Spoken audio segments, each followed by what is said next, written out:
Hello student, this is अभिनव सिंह। तो आज हम लोग जो है केमिस्ट्री में एक नया चैप्टर पढ़ेंगे जिसका नाम है एटॉमिक स्ट्रक्चर।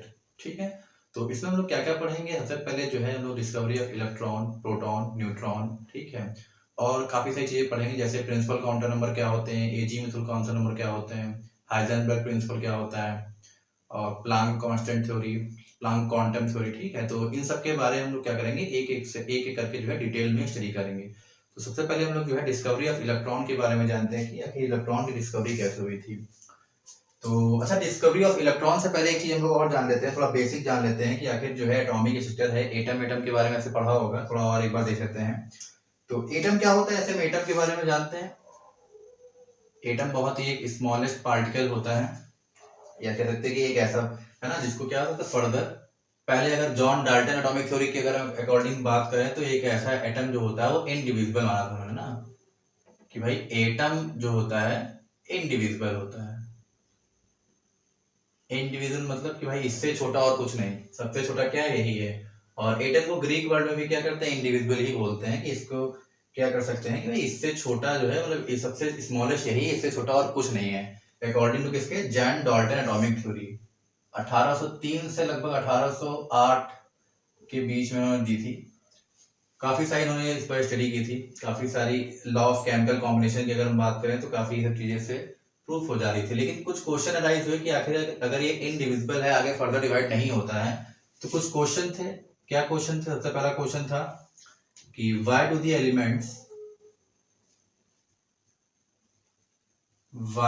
एलिमेंट्स हैव, या कह सकते हैं why the elements show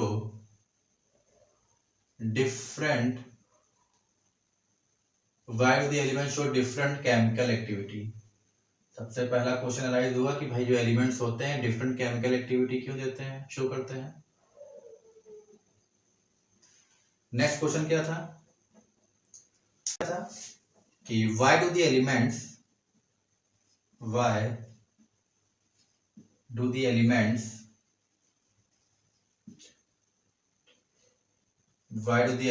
possess different atomic weight। बात समझ में? अगर फर्दर डिविजिबल नहीं होते तो ये क्वेश्चन क्या थे, अराइज हुए कि फर्दर डिफरेंट एटॉमिक मासेस या वेट। ठीक, दो क्वेश्चन अराइज हुए कि why the elements show different chemical activity, और दूसरा क्या था कि why the elements possess different atomic mass. तो ये दो क्वेश्चन क्या थे कि इनके जॉन डाल्टन एटॉमिक थ्योरी थी, इन दोनों क्वेश्चन को सेटिस्फाई नहीं कर पाए थे। ठीक है, तो लगभग इन्होंने जो है ये थ्योरी लगभग 1803 के या 1808 के बीच में लगभग दी थी। अच्छा, इसके बाद जो है कई सारे बीच में और भी साइंटिस्ट हैं, लेकिन अगर बात करें माइकल फैराडे आए थे, एक साइंटिस्ट थे जिनका नाम था माइकल फैराडे, लगभग 1834 से 33 के टाइम पे आए थे। ठीक, माइकल फैराडे। तो इन्होंने क्या किया था, इन्होंने मैटर और इलेक्ट्रिसिटी के बीच में क्या रिलेशन बताया था, मैटर एंड इलेक्ट्रिसिटी के बीच में रिलेशनशिप बताया था। ओके, और इसी में क्या था फर्दर, जब इन्होंने जो है अपना मैटर और इलेक्ट्रिसिटी में रिलेशनशिप बताया था, तो इसी के कंक्लूजन से क्या किया था, स्टोने नाम के क्या थे, स्टोने नाम के एक और साइंटिस्ट थे जिन्होंने क्या किया था, जो नेगेटिवली चार्ज पार्टिकल्स थे उनको बारे में क्या है, इन्हीं से जो माइकल फैराडे का जो लॉ ऑफ इलेक्ट्रोलिसिस, या फिर जो हम लोग फैराडे लॉ ऑफ जो पढ़ते हैं, उसी से क्या किया था, स्टोने नाम के साइंटिस्ट ने इन्होंने कंक्लूजन निकाला कि देखा कि भाई जो नेगेटिवली चार्ज पार्टिकल्स होते हैं, इन्होंने जो है स्टोने ने उसको नाम इलेक्ट्रॉन दिया। बात समझ में आई? इलेक्ट्रॉन क्या किया था, स्टोने नाम के साइंटिस्ट ने नाम दिया था कि जो निगेटिवली चार्ज पार्टिकल्स होते हैं क्या होते हैं, स्टोने इलेक्ट्रॉन होते हैं। बात समझ में आई? अच्छा, स्टोने जो हम लोग इलेक्ट्रॉन की डिस्कवरी पढ़ते हैं तो उसमें क्या था, जे थॉमसन के बारे में तो पढ़ते ही है कि इन्होंने जो है लोग जे थॉमसन के बारे में पढ़ते हैं ना कि डिस्कवरी ऑफ इलेक्ट्रॉन में की थी, लेकिन स्टोने ने भी उनका जो है काफी उसमें जो है योगदान था। और भी छोटे बड़े जो है साइंटिस्ट थे जिन्होंने जो है इलेक्ट्रॉन्स की उससे पहले, जे थॉमसन से पहले क्या किया था उसके बारे में स्टडी की थी।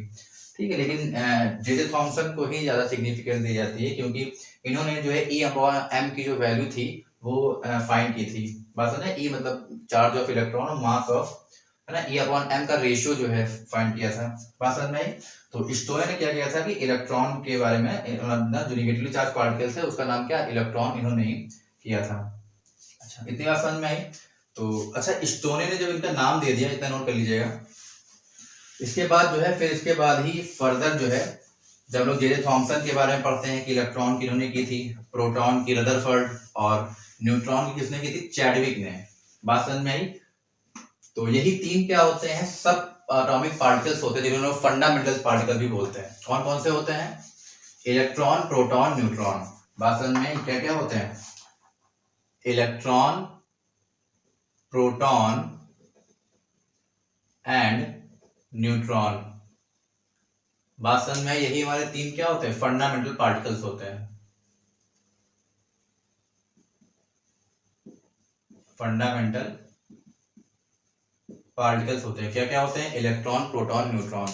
ठीक है, तो क्या हुआ था कि मतलब इनके बारे में तो डिस्कवरी की ही गई, इसके अलावा भी बहुत सारे पार्टिकल्स हैं जिनको हम लोग कह सकते हैं पॉजिट्रॉन। ठीक, जब आगे और भी फर्दर स्टडी हुई, और भी क्या क्या हुआ, काफी ज्यादा जो है समय बीतता गया, और कई सारे जो है चीजों की छोटी बड़े जो और भी जो एटॉमिक पार्टिकल्स होते हैं उनके बारे में स्टडी की, जैसे पॉजिट्रॉन हो गया, मीसॉन्स पार्टिकल्स हो गए, उसके बाद क्वार्क्स पार्टिकल्स आ गए, है ना। कई सारी चीजें ना, और भी कई सारे पार्टिकल्स की क्या हुई, डिस्कवरी हुई। बात समझ में आई? लेकिन इलेक्ट्रॉन, प्रोटॉन क्या थे, एक एटॉमिक है, इनको सब एटॉमिक पार्टिकल्स है, जिनको हम लोग क्या बोलते हैं, फंडामेंटल पार्टिकल्स बोलते हैं। बात समझ में आई? तो इसी में हम लोग जो है सबसे पहले पढ़ेंगे कि आखिर इलेक्ट्रॉन की डिस्कवरी जो हुई कैसे, मतलब इलेक्ट्रॉन पता चला कि भाई चार्ज पार्टिकल इलेक्ट्रॉन है। बात समझ में आई? तो उसको हम लोग देखते हैं। अब हम लोग इस फिगर पर नजर डालते हैं कि आखिर ये फिगर जो तरह से बना है क्या है। आखिर क्या है, एक डिस्चार्ज ट्यूब है, ग्लास ट्यूब है, तो क्या बोलते हैं, डिस्चार्ज ट्यूब। Discharge tube. बात समझ में आई? तो ये क्या था, इसे जूलियस पार्कर एक साइंटिस्ट थे, क्या नाम था, जूलियस, LIUS, पार्कर है ना, स्पेलिंग देख लीजिएगा, है ना। तो इन्होंने सबसे पहले क्या किया था, है ना, तो इन्होंने जो सबसे पहले क्या किया था कि एक कैथोड डिस्चार्ज ट्यूब ली, एक ग्लास ट्यूब है लगभग 50 सेंटीमीटर की है, जिसमें एक कैथोड और एक एनोड। ये क्या है, एनोड, एनोड पॉजिटिव होता है, कैथोड क्या होता है, नेगेटिव होता है। एक ग्लास ट्यूब ली जिसमें वैक्यूम पंप एक लगाया, वैक्यूम पंप का काम करता है, इसके अंदर जितनी भी एयर है उसको बाहर क्या कर लेगा, निकाल देगा। एकदम अंदर क्या है, वैक्यूम है, कुछ भी नहीं है, कोई भी एयर गैस नहीं है। यहाँ क्या है, गैस है एट लो प्रेशर, जिसका प्रेशर बहुत लो है। बात समझ में आई? तो इन्होंने क्या किया कि हाई वोल्टेज की क्या की, इलेक्ट्रिसिटी को क्या किया, इसमें कैथोड की तरफ से पास कराया। लगभग कितने वोल्ट की, लगभग कह सकते हैं 10,000 वोल्ट या इससे भी ज्यादा, 10,000 वोल्ट है, इससे भी ज्यादा की जो है इलेक्ट्रिसिटी क्या की इसमें पास कराई डिस्चार्ज ट्यूब में। ठीक, तो देखा कि तो डिस्चार्ज ट्यूब में यहाँ से जब दो इलेक्ट्रोड है ना, मेटल के इलेक्ट्रोड है, कैथोड और एनोड, जब कैथोड की तरफ से जब इसमें पास कराई इलेक्ट्रिसिटी 10,000 वोल्ट की, तो देखा कि यहाँ से जो कैथोड से जो रेस निकल रही थी ना, इनकी अगर हम बात करें, जो पार्टिकल्स थे ना, ये क्या थे, एक नेगेटिवली चार्ज पार्टिकल्स के बारे में देखा गया कि आखिर जो है इससे नेगेटिव चार्ज पार्टिकल्स क्या थे, निकल रहे थे। इसी को ही जो है फर्दर आगे चल के क्या किया, क्या नाम दिया था, इलेक्ट्रॉन्स नाम दिया था। किसने दिया था, स्टोनी ने दिया था। बात समझ में आई? तो इन्होंने बताया फिर इसके बाद जो है इन्होंने जो है पूरी तरीके से इसके बारे में नहीं बताया था, ठीक, कि कैथोड रेज निकल रहे हैं जिनको हम लोग जो है कैथोड रेज बोलते हैं, कैथोड की तरफ से निकल रहे हैं तो इनको लोग क्या बोलते हैं, कैथोड रेज बोलते हैं। और ये क्या थे, नेगेटिवली चार्ज पार्टिकल्स थे। बात समझ में आई? फिर आगे स्टोने ने ही जो है इसका नाम क्या दिया, इलेक्ट्रॉन्स दिया। और एक चीज और, फिर जे थॉमसन कहा था, जे थॉमसन ने क्या किया था कि इसी में और आगे फर्दर स्टडी की, और डीप स्टडी की, और कुछ कंक्लूजन्स निकाले। उनके बारे में अभी हम लोग क्या करेंगे, पढ़ेंगे कि कौन कौन से कुछ कंक्लूजन निकाले थे उन्होंने।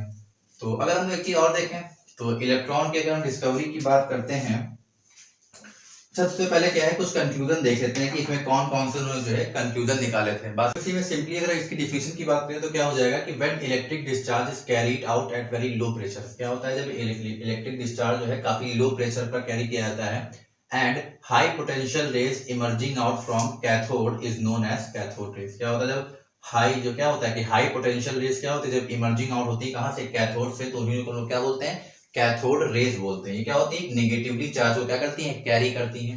बात समझ में आई? अब इसी हम लोग क्या करते हैं, कुछ की प्रॉपर्टीज के बारे में पढ़ लेते हैं कि आखिर प्रॉपर्टीज ऑफ कैथोड रेज की क्या है, क्या क्या होती है।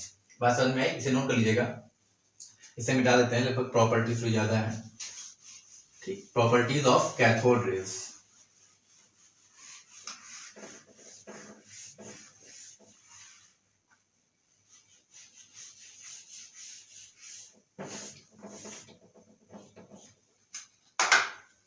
क्या है प्रॉपर्टीज?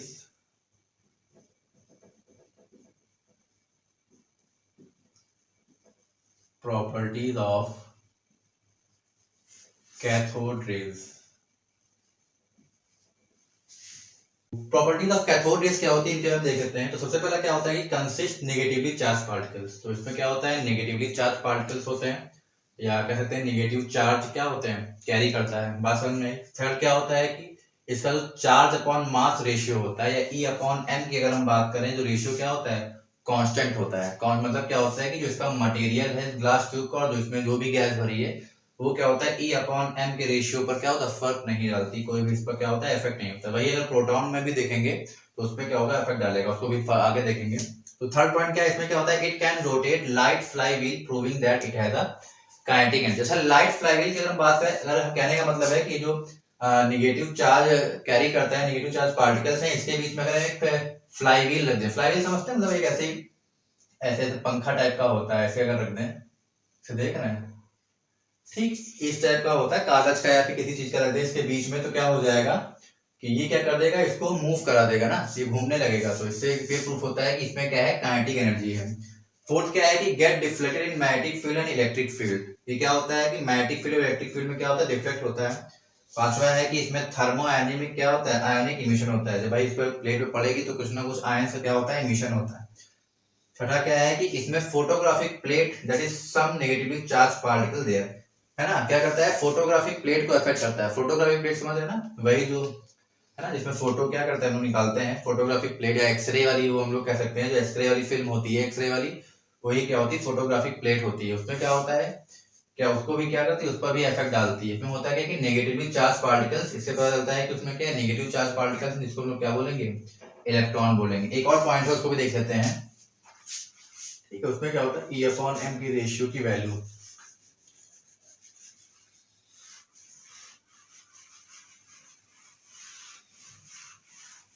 ठीक, इतना नोट कर लीजिएगा वीडियो रोक के।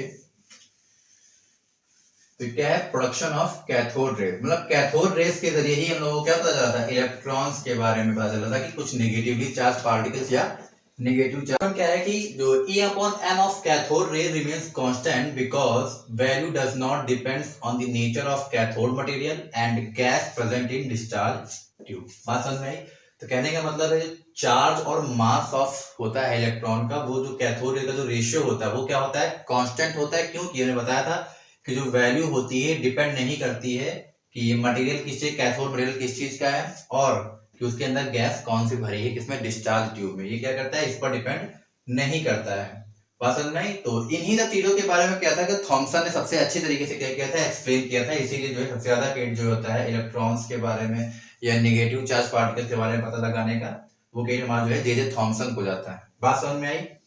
तो इसी को हम लोग क्या बोलते हैं, यही हमारा क्या था कि प्रॉपर्टीज ऑफ कैथोड रेज थी, और यही पूरी कहानी थी कि इलेक्ट्रॉन्स की आगे के बारे में पता कैसे चला। अच्छा, एक चीज और देख लेते हैं, जो हम लोग इलेक्ट्रॉन की वैल्यू पढ़ते हैं, तो चार्ज ऑफ इलेक्ट्रॉन पढ़ते हैं, क्या होता है, 1.6 इंटू 10 की पावर कितना होता है, -19 कूलाम होता है। तो ये जो वैल्यू है, ये वैल्यू अंतर पहले किसने दी थी, ये वैल्यू जो है रॉबर्ट मिल्टन ने दी थी, रॉबर्ट ए मिल्टन। कैसे दी थी, इन्होंने एक अपना एक्सपेरिमेंट किया था जिसको हम लोग ऑयल ड्रॉप एक्सपेरिमेंट बोलते हैं। क्या बोलते हैं, ऑयल ड्रॉप एक्सपेरिमेंट। किसने दी थी, रॉबर्ट ए मिल्टन ने क्या किया था, ये वैल्यू दी थी। इसी में अगर मास ऑफ इलेक्ट्रॉन क्या होता है, मास ऑफ इलेक्ट्रॉन होता है 9.1 इंटू 10 की पावर माइनस, अच्छा 28 लिखेंगे तो क्या है, एक तरीके से ग्राम में आएगा, यही अगर -31 कर देंगे किसमें आ जाएगा, किलोग्राम में आ जाएगा। बात समझ में आई? तो ये हमारी क्या थी, वैल्यू थी कि मास ऑफ इलेक्ट्रॉन और चार्ज ऑफ इलेक्ट्रॉन क्या होता है। तो लगभग यही हमारा जो है इलेक्ट्रॉन की डिस्कवरी में है। बात समझ में आई? तो बात लगा कि जे थॉमसन को किस चीज के बारे में ज्यादा केट दिया था, क्योंकि जो प्रॉपर्टीज हैं इन सब के बारे में सबसे अच्छी तरीके से एक्सप्लेन किसने किया था, जे थॉमसन ने किया था। अब हम लोग इसके बाद जो है क्या पढ़ेंगे, अब हम लोग इसके बाद जो है डिस्कवरी ऑफ प्रोटॉन के बारे में पढ़ेंगे। उसमें लोग कैनाल रेस के बारे में जानेंगे कि आखिर प्रोटॉन की डिस्कवरी कैसे हुई थी। लगभग सिमिलर यही है, उसमें क्या करते हैं लोग, परफोरेटेड ट्यूब ले लेते हैं। बात समझ में आई? तो आई होप आपको पसंद आया होगा आज का कंसेप्ट। तो मिलते हैं नेक्स्ट वीडियो में, थैंक यू।